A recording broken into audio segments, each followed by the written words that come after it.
नमस्कार। Revolution in astrology channel में आप सभी का स्वागत है। आज जो विषय है वो बहुत ही नया और अनोखा है आपके सामने, जो मैं लेकर के आया हूँ। सभी के मन में एक अद्भुत जिज्ञासा है और उत्कंठा है यह जानने की कि 1176 ये जो नंबर है, एक न्यूमेरिकल नंबर है जो जादू सा छा गया है चारों तरफ, और कह सकते हैं कि वायरल हो चुका है यह नंबर। और इसलिए कि हरे कृष्ण लिखने पर यह नंबर एक वाइब्रेशन की तरह आपके जीवन में नया उत्साह, नई उमंग, नई तरंग और नई रोशनी लेकर के आएगा, यानी आपकी भाग्योन्नति का कारण बनेगा। पर वास्तव में क्या ऐसा है, यह जानना बहुत ही आवश्यक है, क्योंकि एक लहर सी उठती है किसी बात की जो चारों तरफ छा जाती है। क्योंकि आज डिजिटलाइजेशन का एक ज़माना है और लोग यूट्यूब या फेसबुक से जुड़े हुए हैं, इंस्टाग्राम से जुड़े हुए हैं, तो ये जानना लोगों के लिए बहुत ही आवश्यक हो जाता है कि इस बात में कितनी सच्चाई छिपी हुई है। तो आइए जानते हैं कि 1176 क्या है। तो दरअसल ज्योतिष शास्त्र की बात की माने तो मुनि ऋषियों ने कहीं भी ये बात उल्लेख नहीं किया है, या वेद, पुराण, उपनिषद में भी आपको कहीं यह नंबर देखने को नहीं मिलेगा, न इसके बारे में कहीं कुछ सुनने को पहले मिला होगा। तो फिर सच्चाई कहाँ है? फिर प्रश्न उठता है। तो हर एक चीज के पीछे एक लॉजिक यानी तर्क जुड़ा हुआ रहता है। 1176 जो नंबर है, अगर उसको तोड़कर भी समझें तो 1 सूर्य को रिलेट करता है, अगर न्यूमेरिकल पॉइंट ऑफ व्यू से देखें तो, यानी न्यूमरोलॉजी की बात हो तो 2 बार 1 आता है, यानी सूर्य का बात हो रहा है वहां पर। 7 केतु को रिप्रेजेंट करता है, वेयर एज नंबर 6 जो है वो शुक्र यानी वेनस को रिप्रेजेंट करता है।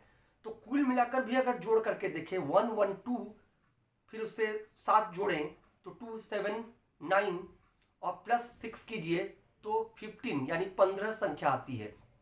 15 संख्या को अगर सिंगल डिजिट में तोड़ते हैं तो संख्या 6 आती है, जो कि शुक्र को रिप्रेजेंट करता है। शुक्र भौतिक सुख का मालिक है। एक्चुअली कुछ भी निष्कर्ष नहीं आ रहा है इससे, क्योंकि भौतिक सुख से आप क्या समझेंगे? भौतिक सुख से अगर जिंदगी में सब सुख मिल जाए तब तो बात ही अलग हो, फिर लोग क्यों इसके पीछे दौड़ेंगे, इतना भागेंगे?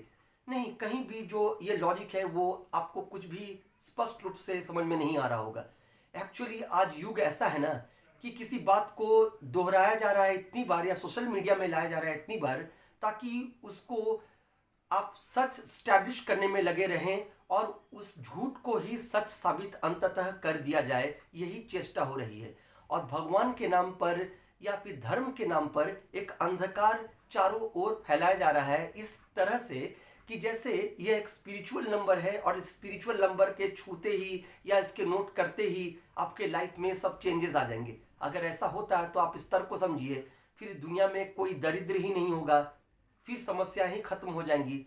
और अगर समस्या ही खत्म हो जाए तो फिर भगवान को के सामने कौन सिर झुकाएगा, शीश झुकाएगा, कौन उनको नमन करेगा हाथ जोड़ करके? क्योंकि खुद ही तो हम और आप भगवान हो जाएंगे, है ना। और यही युग की विशेषता है अभी। और सच की बात अगर समझे, सच को अगर समझने की ताकत है और हमें एक्सेप्ट करने की ताकत है, तो पहली बात यही है जो अंततः सभी को समझनी चाहिए और माननी चाहिए। विधाता ने जो हमें एक बार हमारे जिंदगी में लिख दिया है, उससे कोई नहीं मिटा सकता, उससे कोई नहीं बदल सकता, चाहे उसके लिए हम और आप चाहे कुछ भी कोशिश क्यों ना कर ले। हाँ, ये धरती जो है कर्म प्रधान स्थान है, जहाँ हम आपको इस दुनिया में आकर के अपना कर्म जो है वो सादगी से, सच्चाई के साथ करनी पड़ती है, निष्ठा के साथ करनी पड़ती है। अब मैं बताता हूं कि तब फिर सच्चाई क्या है। सच्चाई अगर है तो है 108, 108 नाम। क्यों 108? एक लकी नंबर है। 1 सूर्य को रिप्रेजेंट करता है, और सूर्य से ही हमारी दुनिया जो है रोशनी से भरी है, और सूर्य लाइट भी है, सूर्य लाइफ भी है, यानी रोशनी भी है और जीवन भी है। अगर लाइट ही नहीं होता तो फिर हम देख ही नहीं पाते, अपनी आंखों का व्यवहार ही नहीं कर पाते। और शून्य क्यों है? दुनिया शून्य है कह सकते हैं, और शून्य पे ही सब कुछ छिपा हुआ है, क्योंकि विवेकानंद जी ने शून्य यानी जीरो पर ही बहुत सारी बातें कही थी, जो सभी को पता है, आप सभी जानते हैं। और 8 क्यों? 8 ग्रह महाराज को रिप्रेजेंट करता है, 8 शनि देवता को रिप्रेजेंट करता है, जो कि न्यायाधीश कहलाते हैं, न्याय के देवता कहलाते हैं, यानी जस्टिस लॉर्ड कहलाते हैं, जिस कारण शनि के बारे में यह कहा गया है Saturn is the ruler of destiny and divine. तो 108 देवी देवताओं के नाम भी होते हैं, आपने शास्त्रों में भी पढ़ा है और सुना है। इसका लॉजिक क्या है मैं समझा देता हूं। इसका लॉजिक यह है 27 नक्षत्र होते हैं, यानी there are 27 constellations in astrology. 4 चरण यानी पद होते हैं एक एक नक्षत्र के। 27 इंटू 4 कीजिए, आप देखिए 108 यानी 108 आ जाएगा, है ना, बिल्कुल ऑथेंटिक। दूसरे अर्थों में 7 ग्रह होते हैं, सूर्य से जोड़िए, सूर्य, चंद्रमा, बुध, मंगल, बृहस्पति, शुक्र और शनि। और राहु और केतु एक ही ग्रह है, क्योंकि उनकी डिग्रियां एक होती हैं, भाव स्फुट का मान एक ही होता है। लेकिन चूंकि समुद्र मंथन के समय उन्होंने चोरी छुपे अमृत पान किया था, तो उनका धर जो है सिर से अलग कर दिया गया था, सिर को काट कर अलग कर दिया था विष्णु जी ने। तो राहु और केतु को मिलाकर 9 ग्रह हो गए। राशियां कितनी हैं? 12 राशियां होती हैं, मेष से लेकर मीन पर्यंत तक। मैं गिनवा देता हूं आपको। मेष, वृषभ यानी मेष, वृष, मिथुन, कर्क, सिंह, कन्या, तुला, वृश्चिक, धनु, मकर, कुंभ एवं मीन। तो 12 राशियां इंटू 9 ग्रह यानी नवग्रह कर दीजिए, तो 12 इंटू 9 इज इक्वल टू, ये भी 108 ही आते हैं।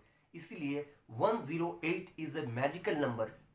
इसको अगर जपे कोई भी व्यक्ति, जिनके भी अपने अधिष्ठाता देवता जो हैं, वो कैलकुलेशन से पता चलता है, आपकी जन्म कुंडली निकालने पर पता चलता है कि आपके date of birth, time of birth, place of birth के आधार पर, चूंकि ये मैनुअल कैलकुलेशन है और एस्ट्रोलॉजी जो है वो एक साइंस है और मैथमेटिक्स पर बेस्ड है, क्योंकि इसे आइंस्टाइन ने भी माना था। तो इसे एक्सेप्ट करने की बात भी आती है और मैंने आपको कैलकुलेशन बता भी दिया किस तरह से सही है। तो 108 जो है देवी देवताओं के नाम भी होते हैं और इसमें कोई भी असहमत नहीं होंगे। इसके पीछे लॉजिक बिल्कुल पूर्णतः स्पष्ट है, बिल्कुल पानी की तरह साफ है। और यहाँ दूध का दूध और पानी का पानी भी हो जाता है कि 1176 से आपको कोई तात्पर्य नहीं मिलता, उसका कोई लॉजिकल स्टैंड नहीं है, वेयरएज 108 का बिल्कुल स्ट्रॉन्ग लॉजिकल स्टैंड आपको देखने को मिलता है। अतः कोई भी व्यक्ति मंत्र मतलब जो मन में उच्चारित की जाए, जिसकी आवाज किसी को यानी ध्वनि किसी को सुनाई न दे, और तंत्र जो है जो तनु भाव यानी देह से यानी उच्चारित करके किया जाता है। तो मंत्र 108 को यानी किसी भी देवी देवता का नाम अगर 108 बार उच्चारण करते हैं और उसके बाद अगर मन से ही कोई इच्छा पूर्ति आप रखते हैं, कहीं लिखने की भी आवश्यकता इसे नहीं है, तो आपकी इच्छाएं बिल्कुल पूर्ण होगी। क्योंकि श्रद्धा और सबूरी यही 2 चीज ऐसी है जो व्यक्ति को अपने पास रखने की आवश्यकता है। और इसके बाद अंततः जो खेल है वो तो उस विधाता का है लिखा हुआ। तो बस इस चीज को फॉलो करें और आप अपनी लाइफ में बिल्कुल सफल होंगे, यह बात 16 आने सच है। और इसी तरह के वीडियो के साथ हम फिर आपके सामने यानी आपके प्रत्यक्ष आएंगे। अगर आपको ये वीडियो बिल्कुल सही लगता है, अच्छा लगता है, ये प्रोग्राम सही लगता है, तो इसे शेयर करें, लाइक करें और इस पर अपने वैल्यूएबल फीडबैक अवश्य दें। नमस्कार।